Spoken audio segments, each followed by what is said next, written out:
బైడెన్ని ఇంతవరకు నడిపించినటువంటి Soros and team ఇప్పుడు కథ మార్చేసింది పెద్ద ఎత్తున.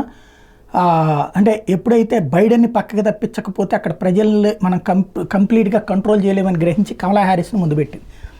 దాంతో అప్పటిదాకా ఉన్నటువంటి ట్రంప్ ఆధిపత్యం డౌన్ చేయగలిగింది. ఇప్పుడు అక్కడ ఉన్నటువంటి మీడియా ద్వారా ట్రంప్కి ఎగనిస్ట్గా కథలు నడుపుతూ ఫైనల్గా మళ్ళీ కమలా హ్యారిస్ గెలుస్తుంది అన్నటువంటి ఒక వాతావరణాన్ని సృష్టించడం ఆరంభమైపోయింది. ఈ దశలో ట్రంప్కి ఒక రకంగా పరోక్షంగా అండ నిలబడింది ఎలన్ మాస్క్.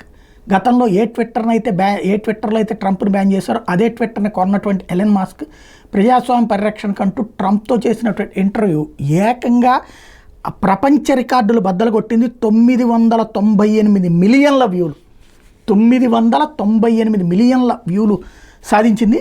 సోషల్ మీడియా వేదిక ఎక్స్లో అమెరికా మాజీ ప్రెసిడెంట్ ఎలన్ మాస్క్ ఇంటర్వ్యూ చేసినటువంటి నేపథ్యంలో ట్రంప్కి మస్క్ పలు ప్రశ్నలు సంధించాడు. వాటికి జవాబించిన ట్రంప్ ఆ తర్వాత మస్క్కి కూడా జాబ్ ఆఫర్ చేశారు. తమ ప్రభుత్వం అధికారంలోకి వచ్చాక కలిసి పనిచేద్దామని కోరారు. తమ ప్రభుత్వం చేసే వివిధ ఖర్చులు నియంత్రించే బాధ్యతలను మస్క్ని చేపట్టమని అడిగారు. ఎక్స్తో పాటు మస్క్ కంపెనీలో కాస్ట్ కటింగ్ చాలా ప్రభావవంతంగా ఉందని, ఖర్చుల నియంత్రణలో మస్క్ గొప్ప నిపుణుడని ట్రంప్ కొనియాడారు. ఈ విషయంగా గుర్తించాను కాబట్టి మస్క్కి జాబ్ ఆఫర్ చేశానని కూడా చెప్పుకొచ్చారు. ట్యాక్స్ పేర్ల నుంచి ప్రభుత్వానికి చేరే సొమ్మును జాగ్రత్తగా వినియోగించాలని తన అభిమతమని, ట్యాక్స్ పేర్ల కష్టార్జితాన్ని వృధా చేయడం తనకు ఇష్టం లేదని ట్రంప్ చెప్పుకొచ్చారు. మస్క్ కనుక ఈ బాధ్యతను స్వీకరిస్తే అమెరికా గొప్ప ప్రయోజనం చేకూరుతుందని కూడా అభిప్రాయపడ్డారు. ట్రంప్ ఆఫర్కి మస్క్ జవాబు ఇవ్వలేదు.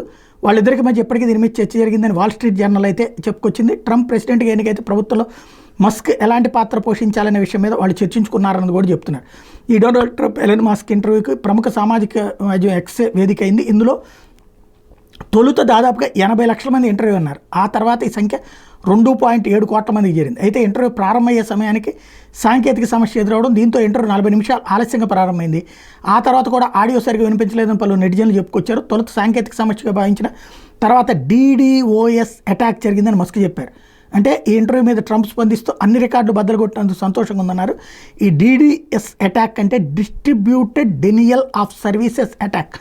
ఇదేంటంటే ఒక వెబ్సైట్ ఒకేసారి దాన్ని వినియోగిస్తే అందరూ వాడుతుంటే దాని మీదన ప్రభావం పడిపోయి అది డౌన్ ప్లే అవుతుందన్నమాట. ఇట్లాంటి ఒక అటాక్ జరిగిందని వేగంగా గుర్తించారు.